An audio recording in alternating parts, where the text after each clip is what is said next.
Public Examination Misuse for Prevention of Unfair Means in Recruitment Act 2022 Rajasthan सार्वजनिक परीक्षा भर्ती में अनुचित साधनों की रोकथाम के अध्युपाय अधिनियम 2022 ये राजस्थान विधानसभा ने पास किया 2022 में। जो अधिनियम संख्यांक 6 है, इसके पीछे का रीजन ये है कि राजस्थान में पिछले दिनों जो भी एग्जाम हुए 2020 में, 21 में, 22 में, अभी तक उनकी जांचें चल रही हैं।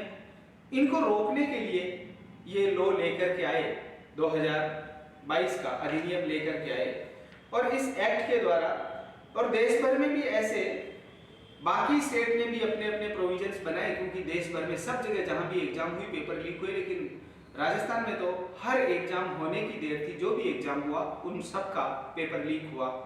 इनकी रोकथाम करने के लिए ये इस तरह के अपराध ना हो, क्योंकि ये एक बहुत बड़ा ऑर्गेनाइज क्राइम है कि कोई जहां से पेपर प्रिंट हो रहा है उस प्रेस से करोड़ों करोड़ में परचेज कर लेना या फिर कहीं से निकाल लेना, फिर उसको लाखों लाख में बेच देना। राजस्थान में ऐसे ऐसे लोग भर्ती हो गए जो टोल प्लाजा पे काम करते हैं, वो पेपर लिया और सेलेक्ट हो गए।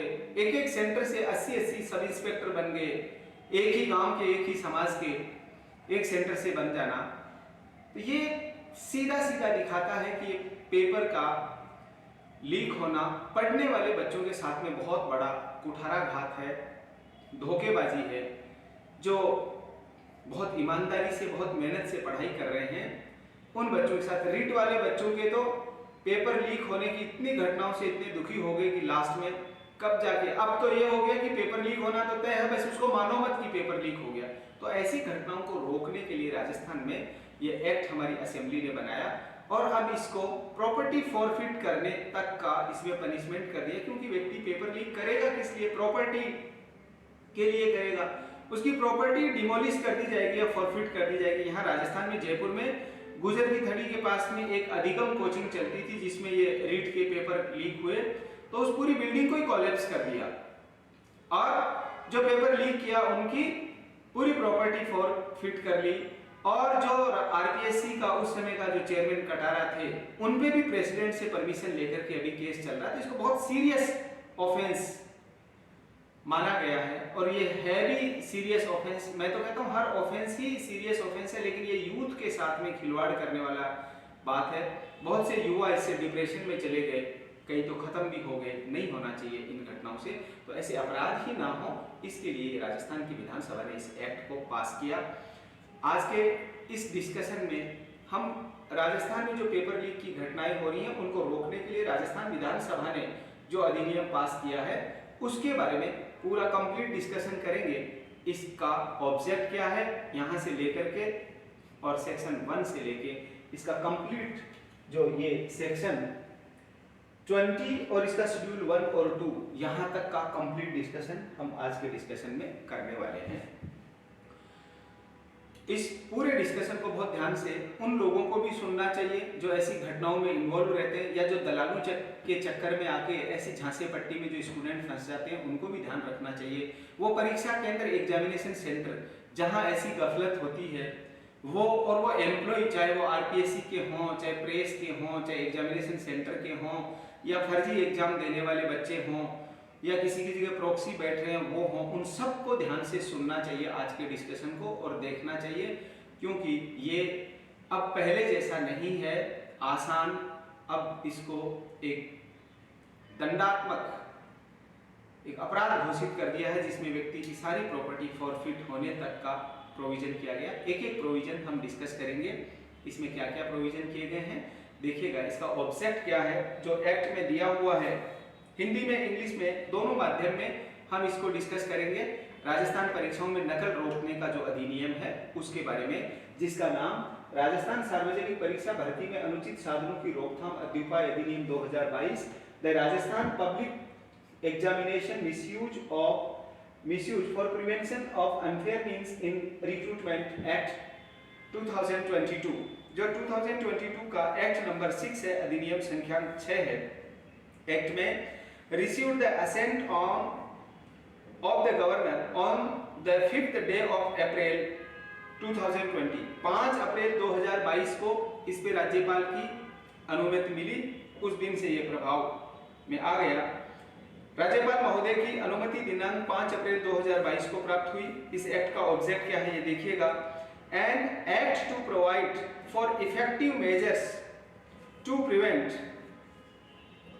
And curb the offences of leakage of question paper and use of unfair means at public examination for the purpose of recruitment to any post under the state government, including autonomous bodies, authorities, boards or corporation, and to provide for designated courts for the trial of such offences and for matters connected therewith or incidental thereto, be it entitled to the Rajasthan State Legislature in the 73rd year of the Republic of India as follows।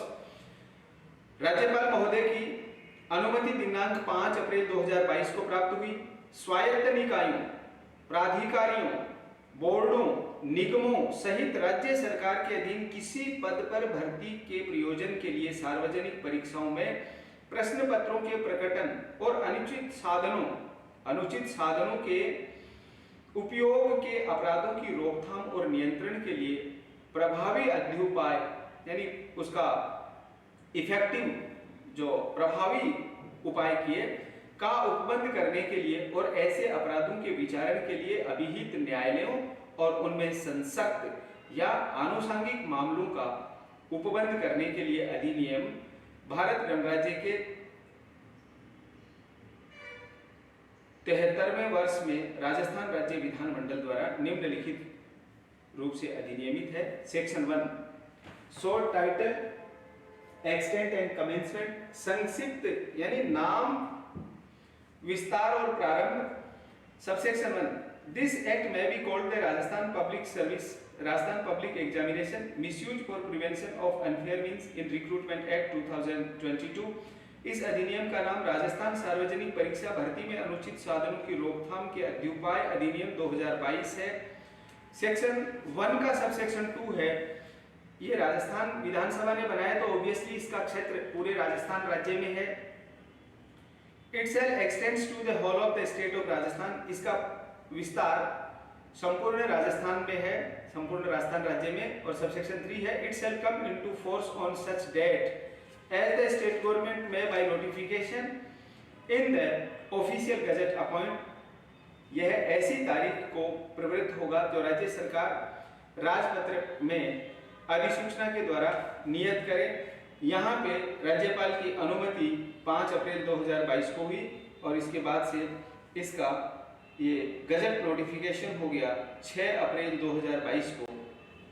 6 अप्रैल 2022 से ये लागू हो गया। 5 को राज्यपाल ने अनुमति दी और 6 अप्रैल 2022 से ये इफेक्ट में आ गया। धारा 2 सेक्शन 2 जो इसका डेफिनेशन का परिभाषा है, इसमें ए बी सी डी ई और एफ ये इतनी परिभाषाएं दी गई है। ए सेक्शन 2 डेफिनेशंस, धारा 2 परिभाषाएं। In this act unless the subject to context otherwise requires. इस अधिनियम में जब तक विशेष या संदर्भ से अन्यथा अपेक्षित ना हो। ए ये जो ए परिभाषाओं में दे रखा है ये ए। कंडक्ट ऑफ पब्लिक एग्जामिनेशन सार्वजनिक परीक्षा का संचालन से, इसका मतलब क्या होगा, means and includes preparation, printing, supervision, coding, processing, storing, transportation, distribution and collection of question papers, answer sheet, OMR sheet, result sheet, evaluation, declaration of result etcetera. सार्वजनिक परीक्षा का संचालन से अभिप्रेत है। इसमें सम्मिलित है प्रश्न पत्रों, उत्तर पत्रकों, ओएमआर शीट और परिणाम पत्रकों की तैयारी, मुद्रण और पर्यवेक्षण, कोडिंग प्रक्रिया, भंडारण, परिवहन, वितरण और संग्रहण, मूल्यांकन, परिणाम की घोषणा इत्यादि है। यानी परीक्षा कंडक्ट ऑफ पब्लिक एग्जामिनेशन में ये सारी चीजें आ जाएंगी। पेपर को लाना, उसको ट्रांसपोर्टेशन करना, ये सारी की सारी बातें इसमें आएंगी। बी है एग्जामिनेशन अथॉरिटी, परीक्षा प्राधिकारी means an examination authority as specified the schedule first.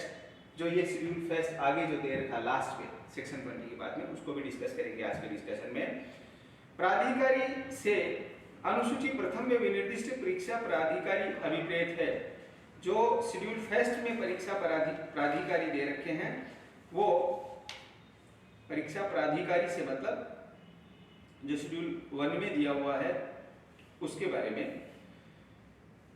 सी है इसका एग्जामिनेशन सेंटर, परीक्षा केंद्र मीन्स एनी इंस्टीट्यूशन और part thereof any other place fixed और used for the holding of public exam and including the entire premises attached thereto। परीक्षा केंद्र से किसी सार्वजनिक परीक्षा आयोजित कराने के लिए नियुक्त या प्रयुक्त कोई संस्था, उसका भाग या कोई अन्य स्थान अभिप्रेत है और इसमें इससे संलग्न संपूर्ण परिसर सम्मिलित है। यानी जहां एग्जामिनेशन सेंटर होगा उसका पूरा परिसर, ऐसा नहीं जो एग्जाम के लिए जो रूम आए हैं वो एग्जामिनेशन हॉल इसका मतलब नहीं है, एग्जामिनेशन रूम इसका मतलब नहीं। इट मीन्स होता है कि पूरा प्रेमाइस जो उसकी बाउंड्री वो सारा एग्जामिनेशन सेंटर कहलाएगा। एग्जामिनी परीक्षार्थी किसको कहेंगे, डी में डिफाइन किया गया means a person who has been guaranteed permission by the concerning authority to appear in public exam and including a person authorised to act as subscribe on his behalf.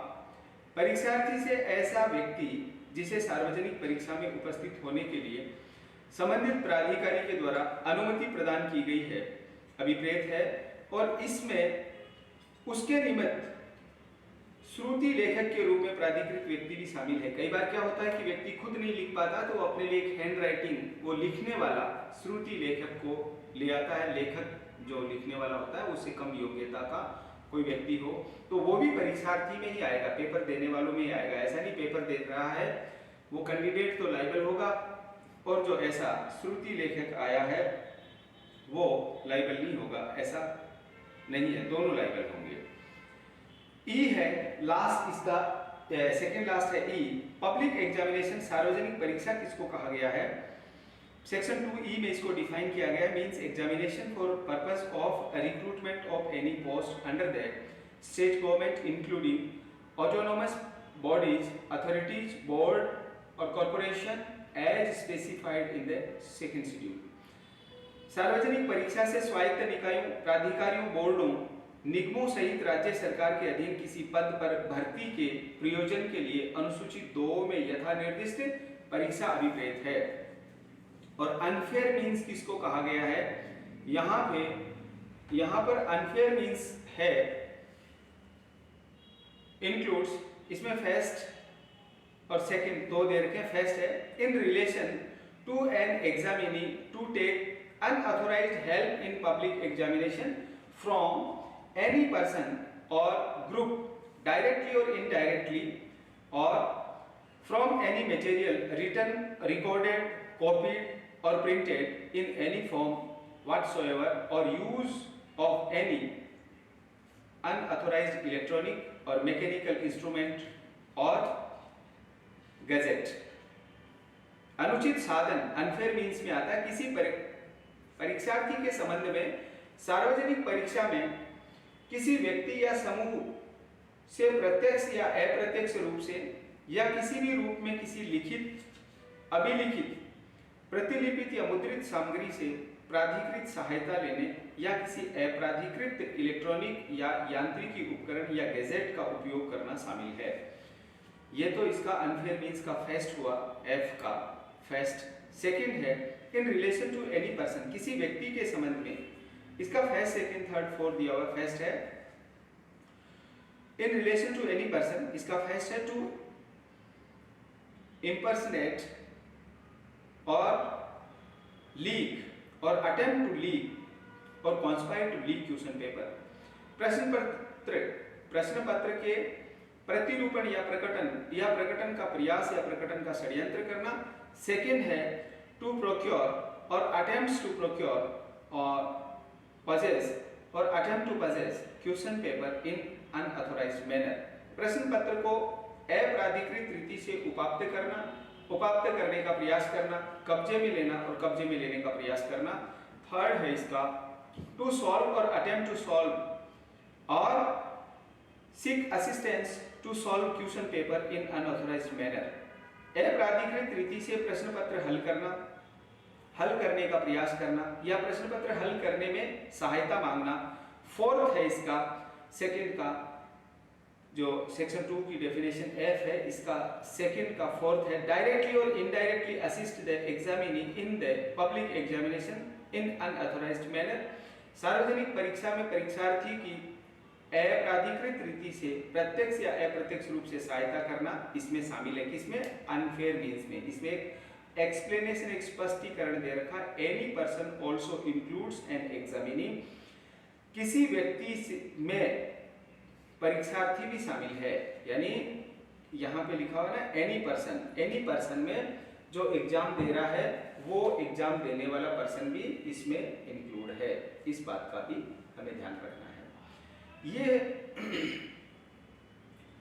Section 2 definition परिभाषाओं का ए B C D और ई है, इसका last F है। F के बाद में जी भी है, इसका एफ हो गया, इसका जी है।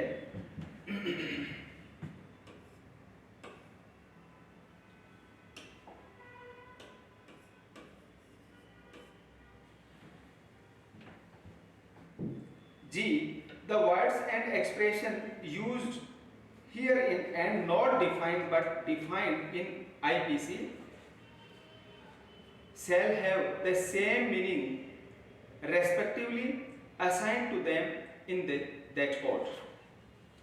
इसमें प्रयुक्त किए गए और परिभाषित नहीं किए गए किंतु भारतीय दंड संहिता में परिभाषित किए गए शब्दों, अभिव्यक्तियों के वही अर्थ होंगे जो उन्हें क्रमशः उस रीति में समुद्देशित किया गया हो। यानी कुछ बातें जो इस एक्ट में डिफाइन नहीं कर रखी हैं मगर उनको आईपीसी में डिफाइन किया हुआ है, तो यहाँ उनका भी मीनिंग वही होगा जो वहाँ आईपीसी में बता रखा है। यानी जैसे कोई ऑफेंस आईपीसी में डिफाइन कर दिया, कॉन्स्पिरेसी यानी क्या है, अटेम्प्ट यानी क्या है, तो वो सारा यहाँ पे भी उसका यही मतलब होगा। ऑफेंस कमिट करना यानी क्या है, तो ऑफेंस के 3 जो प्रकार हैं यानी 4, प्रिपरेशन करना, अटेम्प्ट करना और जिसको प्रिपरेशन किया है उसका अटेम्प्ट किया है या ऑफेंस को कमिट कर देना या अबेटमेंट कर देना। तो वो सब के डेफिनेशन वैसे ही हैं जैसे आईपीसी में हमने इनको डिस्कस कर रखा है या आईपीसी में बताया हुआ है। वर्तमान IPC section from section 1 to section 511 divided into 23 chapters, अभी वर्तमान आईपीसी जो भी चल रही है। Section 3 prohibition of use of unfair means, अनुचित साधनों के उपयोग का प्रतिषेध। नो पर्सन शैल, सेक्शन 3 इसका, ये section 3 prohibition of use of unfair means, अनुचित साधनों के उपयोग का प्रतिषेध। No person shall use unfair means at any public examination, कोई भी व्यक्ति किसी भी सार्वजनिक परीक्षा में अनुचित साधनों का उपयोग नहीं करेगा। और सेक्शन 4 है इस एक्ट का, possession and disclosure of question paper, प्रश्न पत्र का कब्जा और प्रकटीकरण। Section 4 no person unauthorised by virtue of his duty in conduct of public examination shall before the time fixed for opening and distribution of question paper। प्रश्न पत्र पर कब्जा और प्रकटीकरण, सार्वजनिक परीक्षा के संचालन के लिए प्रश्न पत्रों को खोलने, उनका वितरण करने के लिए अपने कर्तव्यों के आधार पर प्राधिकृत कोई भी व्यक्ति नियत समय के पूर्व निम्नलिखित नहीं करेगा। यानी चाहे एग्जाम में हमें पेपर मिल गया, परीक्षा देने बैठे तो भी जब बेल बजती है तभी हम पेपर को ओपन कर सकते हैं। वो लिखते बोलते हैं, अनाउंस करते हैं, बेल भी बजती है और साथ में अनाउंस कर देते हैं कि now start your work, open the seal, यानी इसका सील ओपन करें, प्रश्न पत्र ओपन करें और इसको सॉल्व करना स्टार्ट करें। ये जब तक नहीं कहा जाता है, उसको अनऑथोराइज्ड रूप से खोल लेना उस एग्जामिनी के द्वारा, यानी जो परीक्षा दे रहा परीक्षार्थी उसके द्वारा, या एग्जामिनेशन सेंटर में जो लोग हैं उनके द्वारा ऐसा किया जाएगा, तो वो भी यहाँ पे इसको अनफेयर मीन्स ही माना जाएगा। Section 4, possession and disclosure of question paper, इसमें ए है open leak, open comma leak और प्रोक्योर और अटेम्प्ट टू प्रोक्योर, possess और सॉल्व सच क्वेश्चन पेपर और any portion of a copy thereof, ऐसे प्रश्न पत्र या उसके किसी भाग या उसकी प्रति को खोलना, प्रकट करना, उपाप्त करने का प्रयास करना और कब्जे में लेना या हल करना। बी है इसका, गिव एनी कॉन्फिडेंशियल इंफॉर्मेशन और promise to give such confidential information to any person और examination where such confidential information is related to और in reference to such question paper, किसी व्यक्ति या परीक्षार्थी को कोई गोपनीय सूचना, जहां ऐसी गोपनीय सूचना ऐसे प्रश्न पत्र के से संबंधित है या उसके संदर्भ में है, देने या ऐसी गोपनीय सूचना देने का वचन देना, ऐसे क्वेश्चन पेपर को बता देना उसको, यानी एक प्रकार से इस तरह से लीक कर दिया जाएगा, तो वो भी इसमें आ जाएगा कि प्रश्न पत्र का कब्जा यानी पोजीशन रखना और उनका प्रकटीकरण यानी उसको डिस्क्लोज किया जाना, डिस्क्लोजर। ये है सेक्शन 4। सेक्शन 5 है prevention of leakage by person interested of engaging with examination work, परीक्षा कार्य में न्यस्त या उसमें लगे हुए व्यक्तियों के द्वारा प्रकटन की रोकथाम करना। कई बार एग्जाम हॉल में जो एग्जामिनेशन सेंटर पे जो लोग हैं उनके द्वारा भी पेपर लीक किया जाता है, तो इस स्टेज पे भी, यानी जहां से प्रेस से पेपर प्रिंट हुआ है वहां से लेकर के एग्जामिनेशन हॉल तक कोई भी व्यक्ति इसको लीक करेगा किसी भी स्टेज पे, तो वो इसी एक्ट के तहत उसको गवर्न किया जाएगा। Section 5, no person who is interested और engaged with any work pertaining to public examination cell except where he is permitted by virtue of his duty so to do directly or indirectly, duels or cause to be divulged or made known or any other person any information or part thereof which has come to his knowledge by virtue of the work being so interested to him, परीक्षा कार्य में न्यस्त या उसमें लगे हुए व्यक्ति के द्वारा प्रकटन की रोकथाम, कोई भी व्यक्ति जो सार्वजनिक परीक्षा से संबंधित किसी भी कार्य में न्यस्त है या उसमें लगा हुआ है सिवाय उस दशा के जहां वह ऐसा करने के लिए अपने कर्तव्यों के आधार पर अनुज्ञात हो, ऐसी सूचना या उसका भाग जो उसे इस प्रकार न्यस्त किए जाने वाले कार्य के आधार पर जानकारी में आया है, किसी भी अन्य व्यक्ति को प्रत्यक्ष या अप्रत्यक्ष रूप से प्रकटन नहीं करेगा और प्रकटन नहीं करवाएगा या नहीं बताएगा। यानी ऐसे एग्जामिनेशन सेंटर में कोई व्यक्ति लगा हुआ है तो वो किसी भी इस प्रकार की बातों को यानी पेपर से रिलेटेड कोई भी इंफॉर्मेशन को लीक नहीं करेगा। ये उसकी ड्यूटी इस सेक्शन 5 में लगाएगी कि परीक्षा कार्य में न्यस्त या उसमें लगे हुए व्यक्तियों के द्वारा प्रकटन की रोकथाम, कोई भी बात, वरना तो जहां पे एग्जाम होना है वहां पे पेपर रख देंगे और वो उनको लीक कर देंगे, ये नहीं करने दिया जाएगा। ये इसमें जो एग्जामिनेशन कंडक्ट कराने वाली हमारी बॉडी है, जैसे राजस्थान में आरपीएससी है या सबऑर्डिनेट सर्विस जो रिक्रूटमेंट बोर्ड है, ये भी पूरा ध्यान रखते हैं 1 घंटे पहले उनको अंदर लिया जाना और ये सारी चीजें। पेपर भी सामान्यतया आधे एकदम एग्जाम स्टार्ट होने वाली है उससे थोड़ा पहले ही भेजा जाता है, लेकिन प्रिंटिंग से लेकर के और एग्जाम होने तक जिस भी स्टेज पे, भले ड्यूरिंग एग्जाम भी अगर कोई क्वेश्चन पेपर बाहर किसी को बता रहा है मोबाइल पे या व्हाट्सएप कर रहा है और बाद में उनके आंसर ले रहा है तो वो भी अनफेयर मीन्स में ही आएगा। सेक्शन 6 है इसका, unauthorised possession or disclosure of question paper and answer sheet or OMR sheet in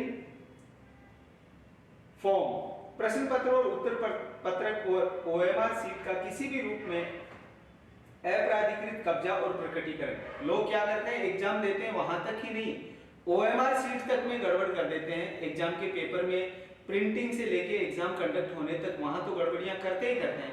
कई बार ओएमआर सीट तक बदल दी जाती है या कुछ लोग खाली छोड़ जाते हैं, उसको बाद में भर देते हैं। इसीलिए अभी आरपीएससी ने कर दिया कि 5 ऑप्शन दिए जाएंगे, 5 ऑप्शंस दिए जाएंगे। पहले 4 दिए जाते थे, ए बी सी डी, अब ई भी दिया जाएगा कि आपने क्वेश्चन किया है या नहीं किया है, इसके बारे में भी, ताकि बाद में कोई सीट ना भर सके। यानी हर स्टेज पे जब तक रिजल्ट जारी नहीं हो जाता, एग्जाम होने से, पेपर प्रिंटिंग प्रेस में जाने से लेके और रिजल्ट आने और ज्वाइनिंग होने तक, यानी ये रिजल्ट आने तक कभी भी कोई गड़बड़ी करेगा तो इसी एक्ट से गवर्न होगा। सेक्शन 6 में प्रोविजन है, no person is not lawful authorized or permitted by virtue of his duty to do so shall before the time fixed for the distribution of question paper। कोई भी व्यक्ति जो प्रश्न पत्रों के वितरण के लिए नियत समय के पूर्व ऐसा करने के लिए विधि पूर्वक प्राधिकृत नहीं है, जिसे अपने कर्तव्यों के आधार पर अनुज्ञा प्राप्त नहीं की है, किसी भी सार्वजनिक परीक्षा में क्या क्या नहीं कर सकता। ए, procure or attempts to procure or possess or such question paper, answer sheet, OMR sheet or any portion or copy thereof in any form। ऐसा प्रश्न पत्र, उत्तर पत्रक और OMR सीट या उसका कोई भी भाग या प्रति किसी भी रूप में उपाप्त नहीं करेगा, उपाप्त करने का प्रयत्न नहीं करेगा और कब्जे में नहीं लेगा। बी, सेक्शन 6 का सबसेक्शन बी है, import or offer to import such information which he knows or has reason to believe to be related to or delivered from or to have bearing upon such question paper। ऐसी सूचना नहीं देगा और देने का प्रस्ताव नहीं करेगा जिससे ऐसे प्रश्न पत्र से संबद्ध या प्राप्त या संबंधित होने के बारे में वह जानता है, ऐसा विश्वास करने का उसके पास में कारण है, ऐसी कोई भी जानकारी वो बाहर लीक नहीं करेगा। यह है सेक्शन 6। सेक्शन 7 है, prohibition to enter in examination centre, परीक्षा केंद्र में प्रवेश का प्रतिषेध। No person who is entered और engaged with the work pertaining the public examination cell or caused to be used any place other than the examination center for the purpose of holding public examination। कोई भी व्यक्ति जिसे सार्वजनिक परीक्षा से संबंधित कार्य में न्यस्त है या उसमें लगा हुआ है, सार्वजनिक परीक्षा आयोजित कराने के प्रयोजन के लिए परीक्षा केंद्र से भिन्न किसी भी स्थान का उपयोग नहीं करेगा और ना ही करवाएगा। यानी ऐसा कोई भी व्यक्ति परीक्षा के कार्य में लगा हुआ है, परीक्षा केंद्र के परीक्षा है वो परीक्षा केंद्र पे ही आयोजित करवाएगा और परीक्षा केंद्र से भिन्न किसी भी स्थान का इस प्रकार से उपयोग नहीं करेगा और ना करवाएगा। सेक्शन 9 है इसका, सेक्शन 9 में section 8, no place other than examination centre shall be used for public examination. परीक्षा केंद्र से भिन्न कोई स्थान सार्वजनिक परीक्षा के लिए उपयोग में नहीं लाया जाएगा, यानी जिस जगह को एग्जामिनेशन सेंटर डिक्लेयर किया गया वहीं पे एग्जाम कंडक्ट होगी, कहीं और पे नहीं होगी। सेक्शन 8 में कहा गया। और सेक्शन 9 में ऑफेंसेस बाय मैनेजमेंट इंस्टीट्यूशन और अदर्स, प्रबंध तंत्र संस्था या अन्य के द्वारा अपराध। ऐसा जयपुर में एक एग्जामिनेशन सेंटर पकड़ा गया, एक स्कूल वाले जो हर एग्जाम में पेपर लीक करते थे, उनका यानी उनका इन्वॉल्वमेंट, उस स्कूल के मैनेजमेंट का, उसका जो मालिक था, वो लोग ऐसे मिलकर के इस तरह की एक्टिविटी में इन्वॉल्व थे।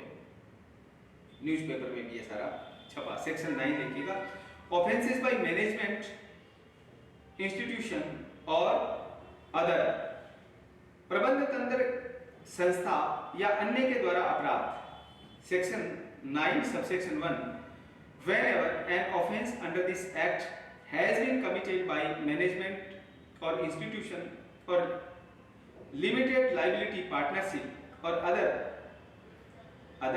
every person who at the time the offence was committed was in charge or was responsible to the management or institution of limited liability partnership or other for conduct the business of the management or institution or limited liability partnership or other as well as management or institution or limited liability partnership or other shall be deemed to be guilty of the offence and shall be liable to be proceed against the punished accordingly. धारा 9 की उपधारा 1 धारा 9 प्रबंध तंत्र संस्था या अन्य के द्वारा अपराध। उपधारा 1 जब कभी प्रबंध तंत्र या संस्था या सीमित दायित्व या अन्य के द्वारा इस अधिनियम के अधीन कोई अपराध कारित किया जाता है, प्रत्येक व्यक्ति जो अपराध कारित किए जाने के समय प्रबंध तंत्र या संस्था या सीमित दायित्व भागीदारी या अन्य के कारोबार का प्रभारी था या प्रबंध तंत्र या संस्था या सीमित दायित्व भागीदारी या अन्य के कारोबार के संचालन के लिए प्रबंध तंत्र या संस्था या सीमित दायित्व भागीदारी या अन्य के प्रति उत्तरदायी था। साथ ही साथ प्रबंध तंत्र या संस्था या सीमित दायित्व भागीदारी या अन्य भी अपराध के दोषी समझे जाएंगे और स्वयं के विरुद्ध कार्रवाई किए जाने के दायी होंगे और तदनुसार दंडित किए जाएंगे। ऐसा व्यक्ति खुद मैनेजमेंट में लगा हुआ, उसका इन्वॉल्वमेंट है, लायबिलिटी बनेगी।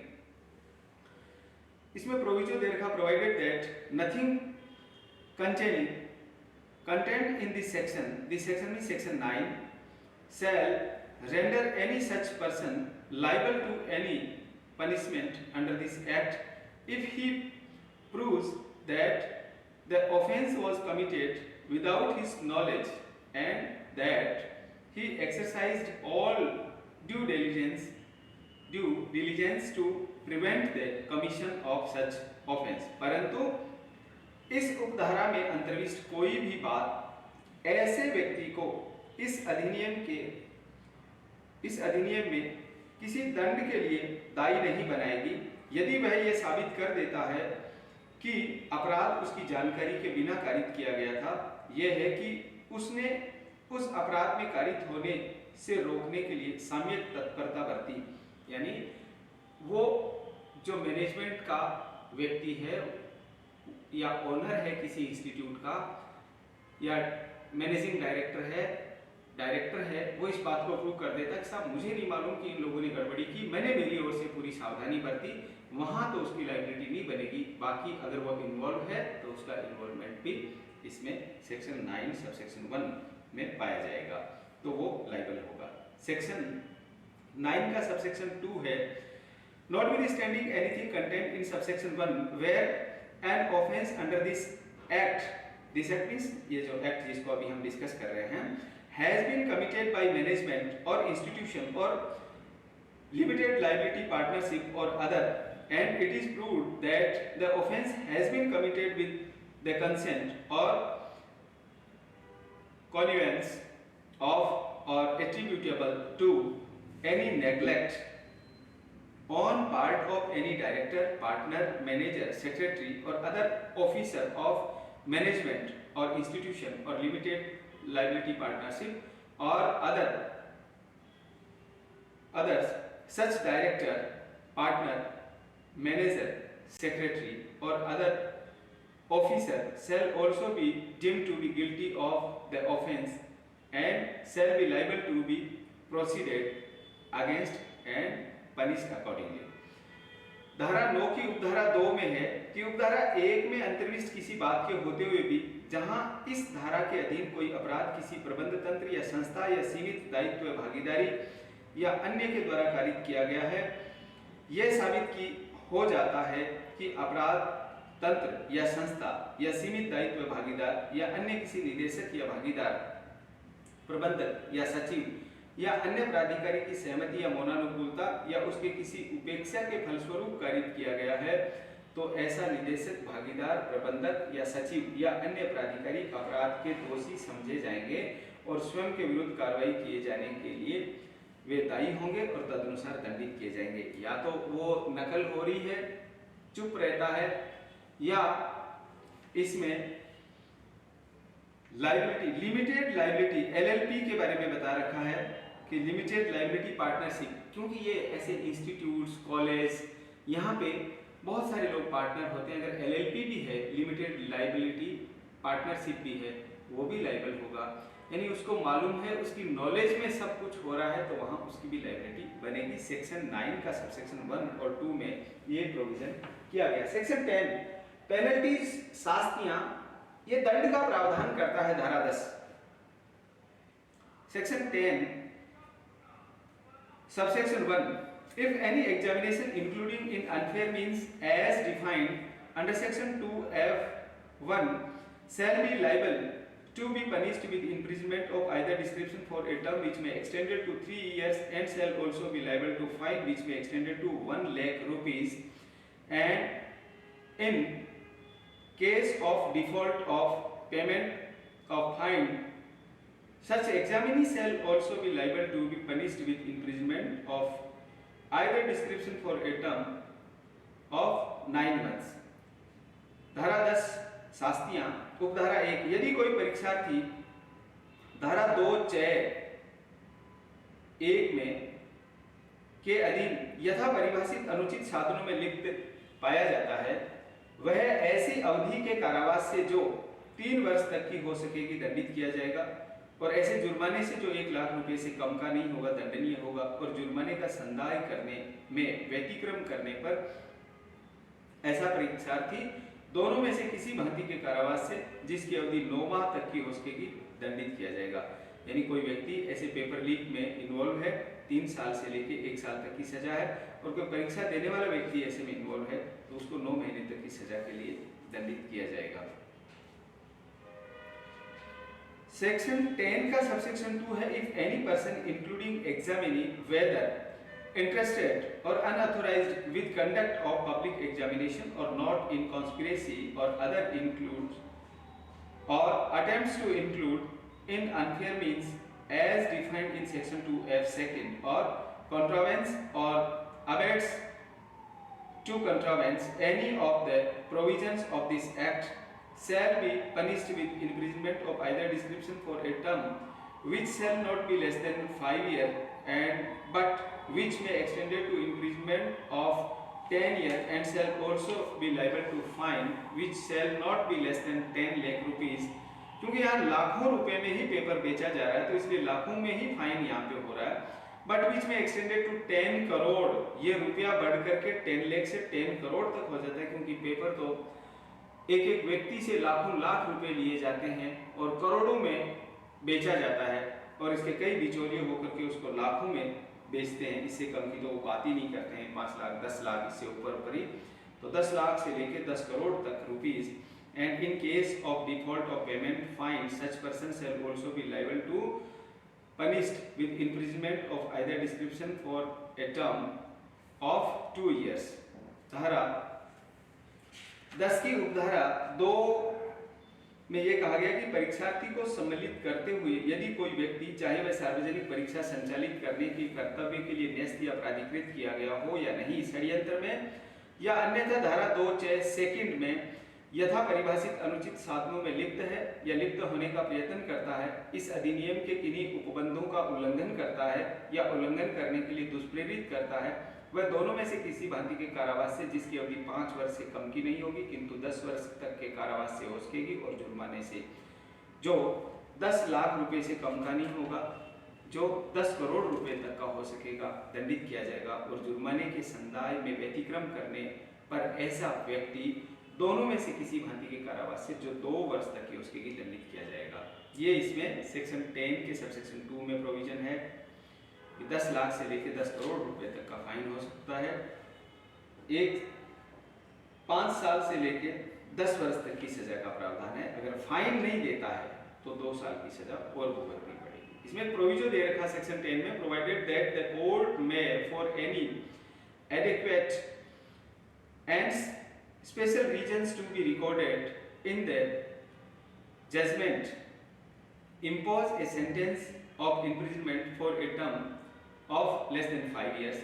न्यायालय निर्णय में अभिलिखित किए जाने वाले किन्हीं पर्याप्त और विशेष कारणों के लिए 5 वर्ष से कम की अवधि के लिए कारावास के दंड से अधिरोपित कर सकता है। अगर कोर्ट ऐसा कोई स्पेशल रीजन लिख देता है तो ये जो सबसेक्शन सेक्शन 10 के सबसेक्शन 2 में जो 5 ईयर का पनिशमेंट दे रखा उससे कम का दंड भी दे सकता है। ऐसा कोर्ट को लगता है तो ऐसा किया जा सकता है। तो इसमें सजा 10 लाख से लेकर 10 करोड़ तक का फाइन है और 5 से लेकर 10 साल तक की सजा का प्रावधान है।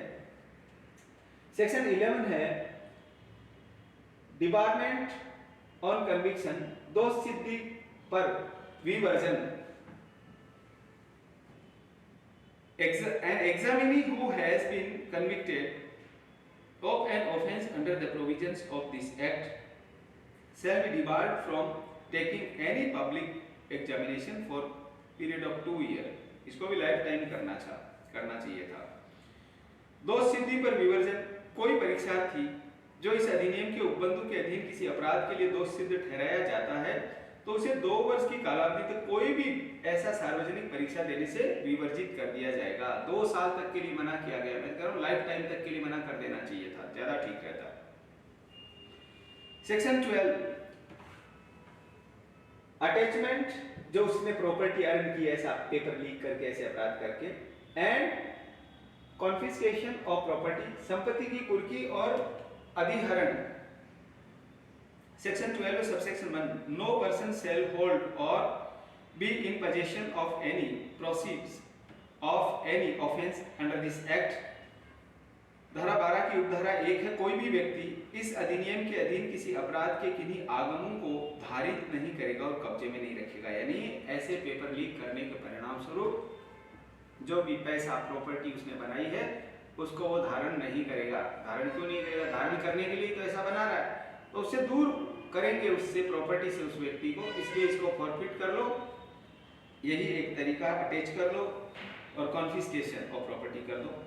Subsection 2 if an offence investigating an offense committed under this act has reason to believe that any property represents proceeds of any offense under this act, he shall with the prior approval in writing of the state government make an order seizing such property, movable or immovable or both, where it is not practicable to seize such property make an order of attachment directing that such property shall not be transferred or otherwise dealt with except with the prior permission of that officer making such order, or as the case may be the designated court, and a copy of such order shall be served on the person concerned। धारा 12 की उपधारा 2 है यदि इस अधिनियम के अधीन कारित किसी अपराध का अन्वेषण करने वाले किसी अधिकारी के पास में यह विश्वास करने का कारण है कि कोई संपत्ति इस अधिनियम के अधीन किसी अपराध के आगम की द्योतक है, यानी इसमें पेपर लीक का जो अपराध किया गया इसके परिणाम स्वरूप वो प्रॉपर्टी उसने बनाई है ऐसा लगता है, तो वह राज्य सरकार को लिखित में पूर्व अनुमोदन से ऐसे चल और अचल संपत्ति को अधिग्रहण करने का आदेश कर सकेगा, और जहां ऐसी संपत्ति अधिग्रहण करना व्यवहार्य न हो वहां ऐसी संपत्ति की कुर्की का आदेश ये निर्देश देते हुए करेगा कि अभिहित न्यायालय या यथास्थिति ऐसे आदेश करने वाले अधिकारी की पूर्व अनुज्ञा के बिना ऐसी संपत्ति को अंतरित नहीं किया जाएगा और उसके संबंध में अन्यथा कोई कार्रवाई नहीं की जाएगी, और ऐसे आदेश की एक प्रति संबंधित पक्षकार को तामील की जाएगी। यानी ऐसा उस व्यक्ति से इस बारे में कि ये प्रॉपर्टी है, इसको आप पहली बात तो सबसेक्शन 1 में है कि उसको धारित नहीं कर सकता, ऑक्यूपाई नहीं कर सकता, और सेकंड है ऐसी अगर प्रॉपर्टी है जो इस अपराध पेपर लीक करने के परिणाम स्वरूप उसने बनाई है तो ऐसी प्रॉपर्टी को फॉरफिट कर लिया जाएगा, ऐसी प्रॉपर्टी को अटैच कर लिया जाएगा, कॉन्फिस्केशन कर दिया जाएगा। सेक्शन 12 का सबसेक्शन 3 है the investigation officer shall duly inform the designated court within 48 hours of the seizure and attachment of such property अन्वेषण अधिकारी ऐसी संपत्ति के अधिग्रहण या कुर्की के 48 घंटे के भीतर अभिहित न्यायालय को सामयिक रूप से सूचना देगा, कोर्ट को सूचना देगा कि साहब हमने इनकी प्रॉपर्टी अटैच कर ली है। सेक्शन 12 का सबसेक्शन 4 है, it shall be open to the designated court either of confirm और revoke the order of seizure and attachment made under subsection 2। यह अभिहित न्यायालय पर निर्भर करेगा कि वो उपधारा 2 के अधीन किए गए अभिग्रहण या कुर्की के आदेश की या तो पुष्टि करे या उसके प्रतिसंहरण करे। कोर्ट है जो 48 घंटे में कोर्ट में इन्फॉर्म किया जाएगा, तो कोर्ट चाहे तो ऐसे अटैचमेंट को कंटिन्यू रहने दे ऐसे, या इसको कॉन्फिस्केशन को या अटैचमेंट को कंटिन्यू रहने दे या उसको रद्द कर दे, जैसा कोर्ट को ठीक लगेगा। सेक्शन 12 के सबसेक्शन 5 में है, where the accused has been convicted of any offence punishable under this act, the designated court may, in addition to awarding any punishment for order in writing, declare that any property movable or immovable both belonging to the accused and specified in the order shall stand confiscated to the state government free from all encumbrance।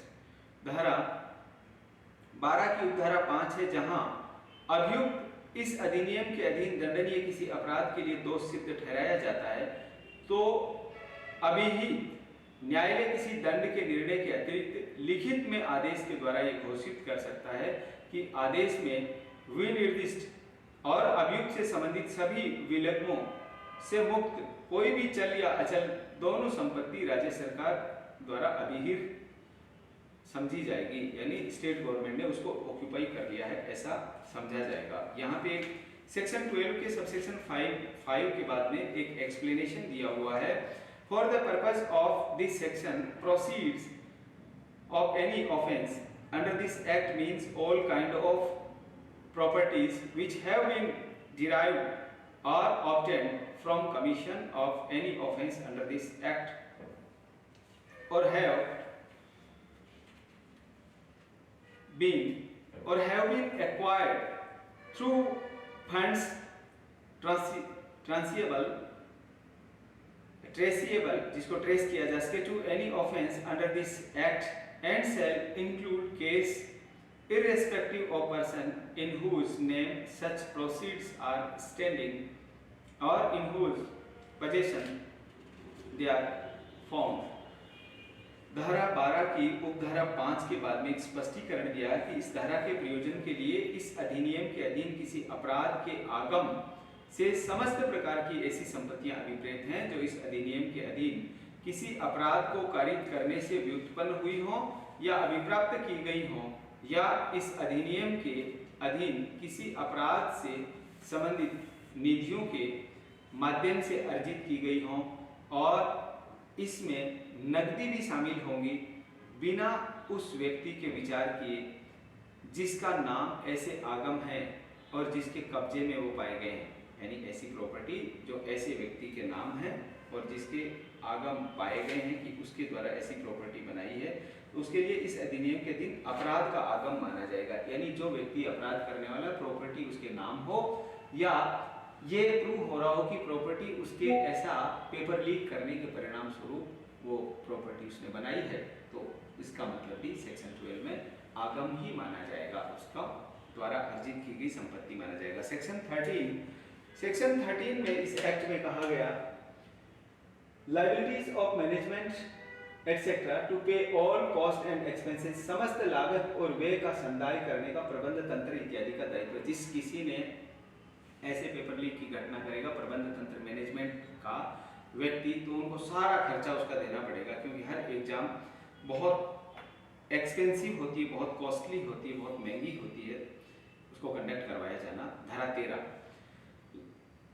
If the person of management और institution और limited liability partnership or other has been found guilty of the offence under subsection 2 of section 10 of this act, the management और institution और limited liability partnership or other shall be liable to pay all cost and expenditure related to the examination determined by he designated court and shall be banned forever. धारा 13, यदि प्रबंध तंत्र या संस्थान या सीमित दायित्व भागीदारी या अन्य का कोई व्यक्ति इस अधिनियम की धारा 10 की उपधारा 2 के अधीन अपराध का दोषी पाया जाता है तो प्रबंध तंत्र या संस्था या सीमित दायित्व भागीदारी या अन्य अभिहित न्यायालय के द्वारा अवधारित परीक्षा से संबंधित समस्त लागत और व्यय का संदाय करने के लिए दायी होंगे और उन्हें सदैव के लिए प्रतिबंधित कर दिया जाएगा। यानी परीक्षा से संबंधित जितना खर्चा होगा वो सारा उनको देना पड़ेगा और आगे के लिए सारी परीक्षाओं के लिए उनको बेल कर दिया जाएगा। सेक्शन 14 देखिएगा। Section 14, offences to be cognizable, non bailable and non compoundable. इस धारा, इस अधिनियम में अपराध का संज्ञेय, अजमानतीय और असमनीय होना। All offences specified under this act shall B cognizable, non bailable और नॉन कंपाउंडेबल। जो हमारा सीआरपीसी है उसमें जो सीआरपीसी का एक टेबल दे रखी है सीआरपीसी में, उसमें यही बता रखा है कि किस सेक्शन में जो अपराध किया गया है कौन सी कोर्ट के द्वारा सजा दी जाएगी, वो कॉग्निजेबल है या नॉन कॉग्निजेबल है। कॉग्निजेबल वो हैं जिनमें बिना वारंट के अरेस्ट कर लिया जाता है और नॉन कॉग्निजेबल असंज्ञेय अपराध जिनमें कोर्ट के वारंट के बाद में अरेस्ट किया जाता है। अजमानतीय जिनमें जमानत नहीं दी जाती है और जमानती अपराध जिनमें बेल हो जाती है। ये इनके जैसा मीनिंग है वैसा ही इसका मतलब है। तो यहाँ पे जैसा कहा गया वो ऑफेंस होंगे, वो सारे क्या होंगे, इस अधिनियम में जो अपराध किए जाएंगे वो संज्ञेय होंगे, यानी सीधा उनको अरेस्ट किया जा सकता बिना मजिस्ट्रेट के कोर्ट के आदेश के। अजमानतीय होंगे, इनमें कोई बेल नहीं होगी, नॉन बेलेबल ऑफेंस होंगे। और असमनीय यानी कंपाउंडेबल भी नहीं होंगे, इनमें समझौता नहीं हो सकता। किलो साहब इस बार पेपर आउट हो गया, समझौता कर लो, अगली बार से हम ऐसा नहीं करेंगे, ये नहीं किया जा सकता। Section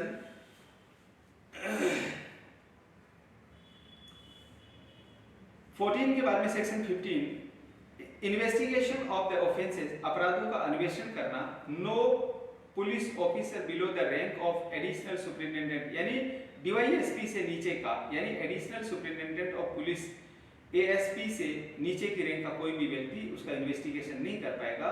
cell investigate any offence committed under this act, यानी no police officer below the rank additional superintendent of police shall investigate any offence committed this act. इस एक्ट के तहत, इस अधिनियम के तहत अतिरिक्त पुलिस अधीक्षक की रैंक से नीचे का कोई भी पुलिस अधिकारी अपराध का अन्वेषण नहीं कर पाएगा, इन्वेस्टिगेशन नहीं कर पाएगा। सेक्शन 15 में प्रोविजन किया गया। सेक्शन 16 में है cases triable by designated court, अभिहित न्यायालय के द्वारा विचारणीय मामला।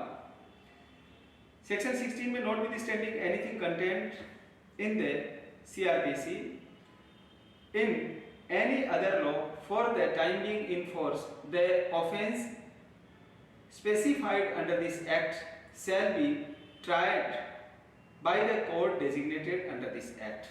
दंड प्रक्रिया संहिता या तत्समय प्रवृत्त किसी अन्य विधि के अंतर्विष्ट किसी बात के होते हुए भी अधिनियम के अधीन विनिर्दिष्ट अपराधों का विचारण इस अधिनियम के अधीन अभिहित न्यायालयों के द्वारा किया जाएगा। यानी इसमें जो कोर्ट ऑथराइज किए गए हैं उन कोर्ट के अलावा जनरली डीजे, एडीजे कोर्ट जो है, डिस्ट्रिक्ट एंड सेशन जज, एडिशनल डिस्ट्रिक्ट एंड सेशन जज भी वही बात है, तो यहाँ से उस मामले का सुनवाई की जाएगी। सेक्शन 17 है power of appoint designated courts, अभिहित न्यायालयों की नियुक्ति कौन करेगा, तो राज्य सरकार करेगी हाई कोर्ट के चीफ जस्टिस से कंसल्ट करके। सेक्शन 17 देखिएगा, the state government may by notification in official gazette designated as many courts of session in consultation with the Chief Justice of Honorable High Court of Rajasthan as it may be necessary to try offences punishable under this act।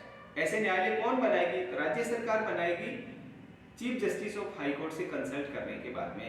राज्य सरकार राजस्थान उच्च न्यायालय के मुख्य न्यायमूर्ति से परामर्श करके राजपत्र में अधिसूचना के द्वारा उतने सेशन न्यायालय अभिहित कर सकेगी जितने इस अधिनियम में के अधीन दंडनीय अपराधों के विचारण के लिए आवश्यक हो। स्टेट गवर्नमेंट जितने कोर्ट इस एक्ट में बनाना चाहती है, जो उनको ठीक लगता है कि इतने सारे मामले हो गए, इतने कोर्ट होना जरूरी है मामले को सुनवाई करने के लिए, तो ऐसे court state government chief justice of high court से कंसल्ट करके बना सकती है, जिनकी रैंक डीजे एडीजे रैंक के कोर्ट होंगे। जैसे फैमिली कोर्ट होते हैं, जैसे पोक्सो कोर्ट होते हैं, ऐसे ही ये वाले भी डीजे एडीजे रैंक के होंगे। ऐसे मामलों की फिर अपील जाएगी, फर्स्ट अपील सीधी हाई कोर्ट में ही जानी है, क्योंकि कोर्ट खुद डीजे रैंक का कोर्ट है। Section 17 power to appoint designated court, ये हमने अभी डिस्कस किया। Section 18 act not in derogation in any other law, अधिनियम का किसी अन्य विधि का अल्पीकरण न होना, यानी ये स्पेशल लॉ है, इसलिए इसको अलग से कोई भी दूसरे लॉ का इस पे कोई इफेक्ट नहीं आएगा। ये स्पेशल लॉ है, इसलिए ये special law always prevail on general law, इस पे किसी अन्य विधि का प्रभाव नहीं आएगा। The provision of this act shall be in addition to and not in derogation of the provisions of any other law for the time being in force. इस अधिनियम के उपबंध तत्समय प्रवृत्त किसी भी अन्य विधि के उपबंधों के अतिरिक्त होंगे, ना उसके अल्पीकरण में होंगे, यानी कोई भी लॉ है उनके अतिरिक्त होंगे और उनका मिनिमाइज करने वाले नहीं माने जाएंगे। सेक्शन 19 कोई भी डिफिकल्टी आ जाएगी तो उसको डिफिकल्टी को रिमूव करना, कठिनाइयों को हटाने के बारे में सेक्शन 19 है। Subsection 1 if any difficulty arises in giving effect to the provisions of this act the state government may by order published in official gazette make such provisions not inconsistent with the provisions of this act as may appear to be necessary for removing of the difficulties। धारा 19 की उपधारा 1 यदि इस अधिनियम के उपबंधों को प्रभावी करने में कठिनाई उत्पन्न होती है तो राज्य सरकार राजपत्र में प्रकाशित आदेश के द्वारा ऐसे उपबंध कर सकेगी जो इस अधिनियम के उपबंधों से असंगत ना हो, जो कठिनाई के निराकरण के लिए आवश्यक प्रतीत हो। इसमें प्रोविजन देगा provided that no such order shall be made under this section after the expiry of 2 years from the commencement of this act. 2 साल तक तो राज्य सरकार कठिनाइयों को दूर कर सकती है, यानी स्टेट लेजिस्लेचर, उसके बाद में कोर्ट को देखना है। इस धारा के प्रयोजन के अधीन ऐसी कोई भी आदेश इस अधिनियम के प्रारंभ से 2 वर्ष की समाप्ति के पश्चात नहीं होंगे, यानी इस एक्ट को सार्वजनिक परीक्षा भर्ती अनुचित साधनों की रोकथाम अध्युपाय अधिनियम 2022 the Rajasthan public examination misuse for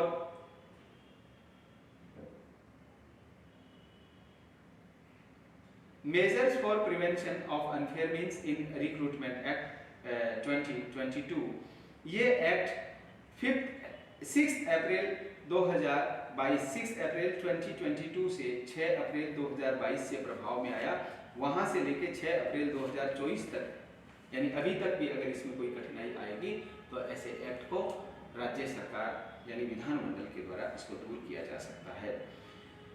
section 19 का सबसेक्शन 2 है every order made under this section shall be laid as soon as may be after it is made before the house of the state legislature. इस धारा के अधीन किया गया प्रत्येक आदेश उसके किए जाने के पश्चात यथाशक्य शीघ्र राज्य विधानमंडल के सदन के समक्ष रखा जाएगा। जैसे ही स्टेट गवर्नमेंट ने कोई नियम बना दिया, कोई प्रॉब्लम, कोई डिफिकल्टी है, उसको रिमूव कर दिया, तो ऐसे बना डिफिकल्टी को रिमूव करने के लिए जो प्रोविजन किया उसको हाउस के पटल पे रखना होगा, विधानसभा के पटल पे रखना होगा, क्योंकि हमारे राजस्थान राज्य में एक ही सदन है, वो है विधानसभा, स्टेट लेजिस्लेटिव असेंबली। सेक्शन 20 में पावर टू मेक रूल्स, नियम बनाने की शक्ति, जो राज्य सरकार की नियम बनाने की शक्ति है, उसके बारे में इसका सबसेक्शन 1 कहता है the state government may make rule to carry out the purpose of this act. राज्य सरकार इस अधिनियम के प्रयोजनों के कार्यान्वयन करने के लिए नियम बना सकेगी। और सेक्शन 20 का सबसेक्शन 2 है all rules made under this section में section 20 shall be laid as soon as may be after they are so made before the house of the state legislature while it is in session for a period of not less than 14 days, which may comprise in one session or in 2 successive sessions, and if before the expiry of the sessions in which they are so late or of the session immediately following, the House of the State Legislature make any modification in any of such rule or resolve that any such rule should not be made, such rule shall thereafter have effect only in such modified form, or be or no effect as the case may be. So however, that any modification or annulment shall be without prejudice to validity of anything previously done thereunder. धारा 20 की उपधारा 2 है। इस धारा के अधीन बनाए गए समस्त नियम उनके इस प्रकार बनाए जाने के पश्चात यथाशक्य शीघ्र राज्य विधानमंडल के सदन के समक्ष जब तक सत्र में हो 14 दिन से एन्यून की कालावधि के लिए जो एक सत्र में या 2 उत्तरोत्तर सत्रों में समाविष्ट हो सकेंगे, यानी 14 डेज तक सदन के सामने रखे जाएंगे और उनमें वो नियम बना दिए जाएंगे।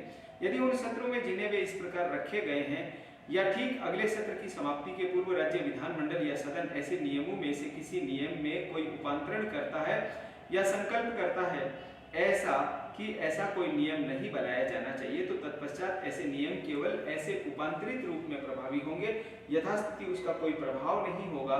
तथापि ऐसा कोई भी उपांतरण या बातिलीकरण यानी जो शून्य करने वाला है उसके अधीन पूर्व में की गई किसी बात की विधि मान्यता पे कोई प्रभाव नहीं डालेगा। अगर ऐसा कोई नियम बनाया है तो 14 डेज में नियम सदन बना सकता है, और नियम नहीं बनाया है या कोई नियम बदल दिया है तो पहले जो कार्रवाई हो गई है उस पे इसका कोई इफेक्ट नहीं आएगा, उसकी वैधता पे, उसकी वैलिडिटी पे कोई सवाल नहीं आएगा। इसके बाद में इसमें 2 शेड्यूल दे रखे हैं, अनुसूची 1, अनुसूची 2, schedule 1, schedule 2। Schedule 1 Rajasthan public service commission, Rajasthan लोक सेवा आयोग यानी एग्जाम कराने वाली authority, Rajasthan high court, Rajasthan उच्च न्यायालय, हमारे आरजेएस का एग्जाम राजस्थान हाई कोर्ट कराता है, एपीओ का एग्जाम आरपीएससी कराती है, Rajasthan staff selection board, Rajasthan राज्य कर्मचारी चयन बोर्ड, ये भी अधीनस्थ कर्मचारियों की भर्तियां करता है।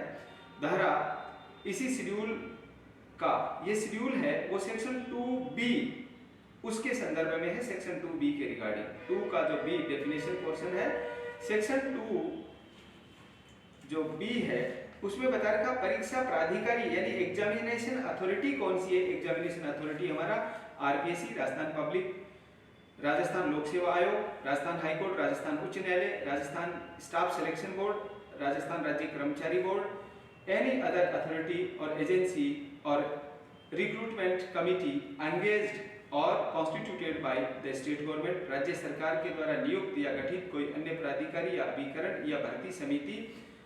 और 5th है स्टेट फंडेड यूनिवर्सिटीज, राज्य द्वारा वित्त पोषित विश्वविद्यालय।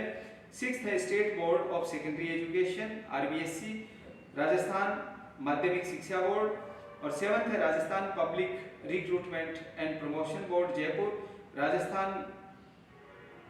राज्य police recruitment and promotion board, Rajasthan police भर्ती और पदोन्नति बोर्ड जयपुर। 8 है जैसे 7th है Rajasthan police recruitment and promotion board. 8 है Rajasthan public sector undertaking owned by state government, Rajasthan राज्य के स्वामित्वाधीन पब्लिक सेक्टर उपक्रम। और 9 है any societies, corporation, local bodies और all PSUs owned by the state government substantially और पार्टली। कोई सोसाइटी, निगम या स्थानीय निकाय या राज्य सरकार जो पूर्णतः या भागतः स्वामित्वाधीन समस्त पब्लिक सेक्टर के उपक्रम, यानी सेक्शन 2B में परीक्षा प्राधिकारी किसको कहा गया है, ये सेक्शन 2B में परीक्षा प्राधिकारी ये 1 से लगा के 10 आरपीएससी से लेकर के, और ये सारा हमने अभी डिस्कस किया। इसका शेड्यूल 2 है any examination conducted by Rajasthan public service commission, Rajasthan लोक सेवा आयोग द्वारा संचालित कोई भी परीक्षा। ये 2E की जो डेफिनेशन है ना, ये 2E वाली इधर 2 की ये अभी हमने 2B की देखा एग्जामिनेशन कंडक्ट कराने वाली अथॉरिटी, और अब ये 2E इसके बारे में यहाँ पे दे रखा 2E में दिया हुआ है पब्लिक एग्जामिनेशन यानी क्या होगा, जितने भी आरपीएससी के द्वारा एग्जाम किए जाते हैं वो सारे पब्लिक एग्जामिनेशन, वही जो इन एजेंसी का नाम है, इनके द्वारा कराए जाने वाले एग्जाम। शेड्यूल 2 का सीधा सा मतलब ये है। यानी शेड्यूल सेकंड का सबसे इसका 2 पॉइंट है, any examination conducted by Rajasthan high court, जो राजस्थान उच्च न्यायालय द्वारा संचालित कोई भी परीक्षा जैसे आरजेएस की परीक्षा होती है। 3 है, any examination conducted by Rajasthan staff selection board, Rajasthan राज्य कर्मचारी चयन बोर्ड द्वारा संचालित परीक्षा। और 4 है, any examination conducted by any other authority और एजेंसी और रिक्रूटमेंट कमिटी एंगेज्ड और कॉन्स्टिट्यूटेड बाय स्टेट गवर्नमेंट, राज्य सरकार द्वारा नियुक्त या गठित अन्य प्राधिकारी या अभिकरण या भर्ती समिति के द्वारा संचालित कोई परीक्षा। और इसका 5th है, any recruitment examination conducted by the state funded university, राज्य सरकार द्वारा वित्त पोषित विश्वविद्यालयों द्वारा संचालित कोई भी भर्ती परीक्षा। और 6th है, any recruitment examination conducted by state board of secondary examination, Rajasthan माध्यमिक शिक्षा बोर्ड द्वारा संचालित कोई भी भर्ती परीक्षा। और 7 है, any examination conducted by state police recruitment and promotion board Jaipur, Rajasthan police भर्ती और पदोन्नति बोर्ड जयपुर द्वारा संचालित कोई परीक्षा। यानी पुलिस के एग्जाम जो भी होते हैं ये सारे इसी के द्वारा करवाए जाते हैं। और 8 है, any examination conducted by public sector undertaking owned by state government, राज्य सरकार के स्वामित्व के अधीन पब्लिक सेक्टर उपक्रम के द्वारा संचालित कोई परीक्षा। और 9 है, any other examination conducted by any societies corporation local bodies and all PSUs owned bye state government substantially और पार्टली, किन्हीं सोसाइटियों निगमों स्थानीय निकायों और राज्य सरकार के पूर्णतः और भागतः स्वामित्वाधीन समस्त पब्लिक सेक्टर उपक्रमों के द्वारा संचालित कोई अन्य परीक्षा। और any other examination notified by state government और conducted by any agency appointed by state government, राज्य सरकार द्वारा अधिसूचित या राज्य सरकार के द्वारा नियुक्त किसी अभिकरण के द्वारा संचालित कोई अन्य परीक्षा।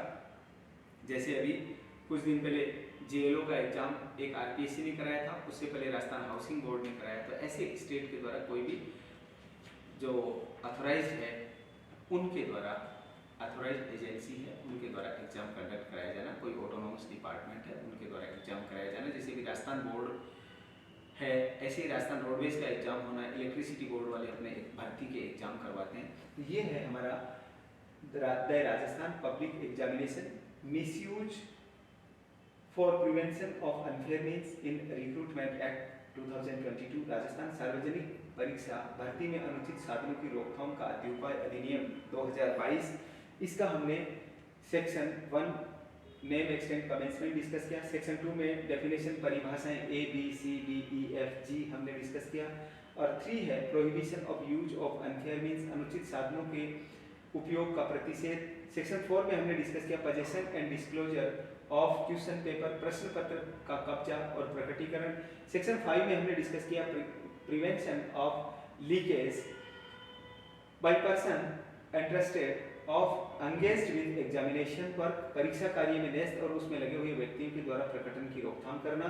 और सेक्शन 6 है अनऑथराइज्ड पोजेशन और disclosure of question paper and answer sheet और ओएमआर शीट इन फॉर्म, प्रश्न पत्र, उत्तर पत्र और ओएमआर शीट का किसी भी रूप में अप्राधिकृत कब्जा और प्रकटीकरण। सेक्शन 7 है prohibition to enter in examination centre, परीक्षा केंद्र में प्रवेश का प्रतिषेध। और सेक्शन 8 में दिया हुआ है no place other than examination centre shall be used for the public examination, परीक्षा केंद्र से भिन्न कोई भी स्थान सार्वजनिक परीक्षा के लिए उपयोग में नहीं लाया जाएगा। अभी राजस्थान में रिट के एग्जाम में एक बस के अंदर पेपर सॉल्व करते हुए पकड़े गए थे, तो एक प्रकार से उन्होंने बस में ही पेपर दे रखा है जैसे एग्जामिनेशन हॉल में देते हैं, ऐसी जगह के लिए कहा गया जो कहीं दूसरे किसी मकान में, घर में, फ्लैट में या होटल में या एनी अदर प्लेस पे या फार्म हाउस में जाके पेपर सॉल्व कर रहे हैं, उसके लिए वो परीक्षा केंद्र नहीं है, अथॉराइज्ड परीक्षा केंद्र कोई परीक्षा केंद्र माना जाएगा। सेक्शन 9 में ऑफेंसेस बाय मैनेजमेंट इंस्टीट्यूशन और अदर्स, प्रबंध तंत्र या संस्था या अन्य द्वारा अपराध। सेक्शन 10 में पेनल्टीज, शास्तियों के बारे में हमने इसका पनिशमेंट है उसके बारे में डिस्कस किया। सेक्शन 11 में डिबारमेंट ऑन कन्विक्शन, दोष सिद्धि पाए जाने पर उसको डिबार कर देंगे 2 साल के लिए। मैं तो कह रहा हूँ पूरा लाइफ टाइम के लिए डिबार कर दिया जाना चाहिए ऐसे लोगों को। और संपत्ति फॉरफिट करते हैं, उसमें कोई भी प्रॉपर्टी जो उसने ऐसे ऑफेंस से ली है वो 10 लाख से 10 करोड़ तक का फाइन है। उसके अलावा है जो प्रॉपर्टी एसेट्स उसने बनाए वो सारा का सारा फॉरफिट किया जा सकता है, कॉन्फिस्केशन की उसका किया जा सकता है। अटैचमेंट और कॉन्फिस्केशन ऑफ प्रॉपर्टी, ऐसी कोई भी संपत्ति बनाएगा पेपर लीक करने के परिणाम स्वरूप उस सारी संपत्ति का कुर्की और अधिग्रहण यानी अटैचमेंट और कॉन्फिस्केशन ऑफ प्रॉपर्टी हो जाएगा। सेक्शन 13 में हमने डिस्कस किया liability of management etcetera to pay all cost and expenditures, समस्त लागत और व्यय का संदाय करने का प्रबंध तंत्र आदि का दायित्व है। सेक्शन 14 में डिस्कस किया offences to be cognizable, non cognizable और नॉन कंपाउंडेबल, अपराध का संज्ञेय, अजमानती और असमनीय होना। सेक्शन 15 में डिस्कस किया इन्वेस्टिगेशन ऑफ द ऑफेंसेस, अपराधों का अन्वेषण। सेक्शन 16 में डिस्कस किया cases triable by designated courts, अभिहित न्यायालयों के द्वारा विचारणीय मामले। और सेक्शन 17 में power to appoint designated courts, अभिहित न्यायालयों की नियुक्ति करने की शक्ति राज्य सरकार करेगी। ऐसे परीक्षा में नकल रोकने वाले न्यायालय राज्य सरकार हाईकोर्ट के चीफ जस्टिस से कंसल्ट करके जितने न्यायालय स्थापित करना उचित समझेगी उतने सेशन जज रैंक के कोर्ट को स्टेब्लिश करेगी। जैसे पॉक्सो कोर्ट होते हैं, फैमिली कोर्ट होते हैं, SC ST के कोर्ट होते हैं, ऐसे ही सेशन जज रैंक के कोर्ट को स्टेब्लिश किया जाएगा। इन्वेस्टिगेशन ऑफ ऑफेंसेस, अपराधों का अन्वेषण DYSP रैंक के नीचे के ऑफिसर को नहीं देंगे, यानी RPS ऑफिसर जो DYSP रैंक का है उससे नीचे का व्यक्ति नहीं होना चाहिए। 16 में cases triable by designated courts, अभिहित न्यायालयों के द्वारा विचारणीय मामले और ऐसे न्यायालयों को नियुक्त करने की शक्ति राज्य सरकार की होगी। 18 में हमने डिस्कस किया act not in derogation of any other law, अधिनियम का किसी भी अन्य विधि के द्वारा अल्पीकरण नहीं किया जाएगा। और 19 में डिस्कस किया पावर टू रिमूव डिफिकल्टीज, कोई डिफिकल्टी आ जाएगी तो with in 2 year state government उसको हटा सकती है। ऐसी डिफिकल्टी हटाने के लिए जो नियम बनाया जाएगा उसको सदन के पटल पे रखा जाएगा और 14 डेज में उसको पास करना होगा, 14 दिन में। और मेक रूल्स, ये नियम बनाने की शक्ति। और शेड्यूल 1 और शेड्यूल 2, इसमें इसका जो ये डेफिनेशन पोर्शन है इसका 2B, इस 2B में एग्जामिनेशन कंडक्ट कराने वाली अथॉरिटी कौन सी है उसके द्वारा उसको डिफाइन किया गया है 2B में। और ये शेड्यूल 1 इस 2B से रिलेटेड है, एग्जामिनेशन अथॉरिटी, परीक्षा प्राधिकारी। और 2E है वो है पब्लिक एग्जामिनेशन, सार्वजनिक परीक्षा। ये क्या है, जो इन अथॉरिटी के द्वारा एग्जाम कंडक्ट कराया जाता है, कोई भी रिक्रूटमेंट का एग्जाम, भर्ती के लिए कोई एग्जाम करवाया जाएगा, एम्प्लॉयमेंट नौकरी के लिए जो एग्जाम करवाया जाएगा उस भर्ती परीक्षा को इस दायरे में, इस अधिनियम के तहत माना गया है कि ऐसे अपराध करेगा कोई भी पेपर लीक करेगा, किसी भी स्टेज पे पेपर लीक करेगा या OMR सीट बदलेगा, उसके लिए Rajasthan public examination measures for prevention of unfair means for recruitment act 2022, Rajasthan सार्वजनिक परीक्षा भर्ती में अनुचित साधनों की रोकथाम के उपाय अधिनियम 2022, इसको हमने डिस्कस किया। इसका सेक्शन 1 से लेके सेक्शन 20, शेड्यूल 1 और शेड्यूल 2। इस एक्ट के आने मात्र से, अधिनियम के बन जाने से क्या सारे के सारे परीक्षाओं में पेपर लीक होना रुक जाएगा? ऐसा संभव नहीं है। जब तक इन कार्यों में इन्वॉल्व जितना भी एग्जाम देने वाला परीक्षार्थी, उनके पेरेंट्स जो ऐसे दलालों के झांसे में नहीं आए, और ऐसे दलाल और ऐसे जो इनके साथ में मिल करके पेपर लीक करते हैं, RPSC के चेयरमैन तक का मामला जो अभी कटारा का प्रेसिडेंट ऑफ इंडिया से परमिशन लेने के बाद में उस पर केस चल रहा, वो भी जेल में है, और बाकी और लोग भी कई सारे अधिकारी जेल में हैं। और अभी जो नई राजस्थान में राज्य सरकार चुन करके आई है वो कह रहे हैं कि जो भी दोषी हैं सबको जेल में डालेंगे, और ऐसा होना भी चाहिए, क्योंकि किसी भी परीक्षा की तैयारी के लिए बहुत मेहनत करके स्टूडेंट तैयारी करता है और उसका पेपर लीक हो जाता है। ये तो बहुत ही दुर्भाग्यपूर्ण है। युवाओं के साथ एक छलावा है, धोखा है, जो बरसों बरस बैठ करके मेहनत करते हैं और कोई थोड़ी सी देर में चंद रुपए दे करके उस पेपर को ले जाता है और उन लोगों के, उन युवाओं के भविष्य से खिलवाड़ कर लेता है जो जीवन के सुनहरे सपने बुन रहे होते हैं। इनको किसी को ऐसे भविष्य से खिलवाड़ करने का कोई अधिकार नहीं है। इसलिए इस लॉ में 10 ईयर मैक्सिमम पनिशमेंट और 10 करोड़ तक का, और जितनी प्रॉपर्टी बनेगा वो सारी फॉरफिट करने का, जब्त करने का, कॉन्फिस्केशन का पावर दिया गया है।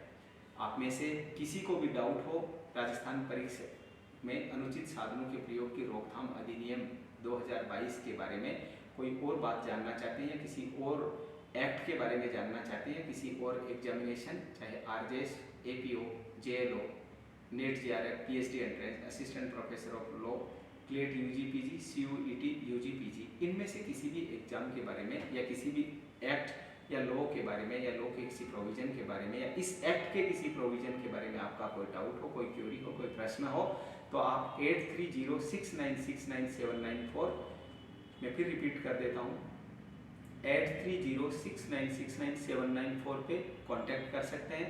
हमारा युवान लॉ इंस्टीट्यूट जो जयपुर में गोपालपुरा मोड़ पे स्थित है, टोंक रोड पे, इस इंस्टीट्यूट का यूट्यूब चैनल पे इस क्लास को अभी अपलोड कर देंगे। और हमारा जितनी भी बाकी क्लासें होती हैं सारे कंपटीशन एग्जाम के लिए, चाहे आरजेएस हो, एपीओ हो, जेएलओ हो, नेट, जेआरएफ हो, क्लेट यूजी पीजी हो, सीयूईटी यूजी पीजी हो या असिस्टेंट प्रोफेसर ऑफ लॉ हो, कोई भी एग्जाम हो, उन सब की क्लासेस को यहाँ ऑफलाइन क्लासेस करते हैं, उसको क्लास को लाइव भी करते हैं, यानी ऑनलाइन क्लास भी अवेलेबल होती है। और युवान लॉ इंस्टीट्यूट का ऐप बना हुआ है, उस ऐप पे भी हम क्लास को एवरी डे अपलोड करते हैं। जैसे ही क्लास हो जाएगी ऐप पे अपलोड कर देते हैं। आप में से किसी का कोई भी डाउट हो, युवान लॉ इंस्टीट्यूट आकर के आप पता कर सकते हैं मानवाश्रम कॉलोनी में और गोपालपुरा मोड़, टोंक रोड, जयपुर में, या 8306969794 8306969794 ये इंस्टीट्यूट का कॉलिंग नंबर भी है, व्हाट्सएप नंबर भी है। इस पे आप बात करके, मैसेज करके व्हाट्सएप पे आपकी कोई भी डाउट हो, कोई क्वेरी हो, आप पूछ सकते हैं। मेरी ओर से डिस्कशन पूरा हुआ। नमस्कार।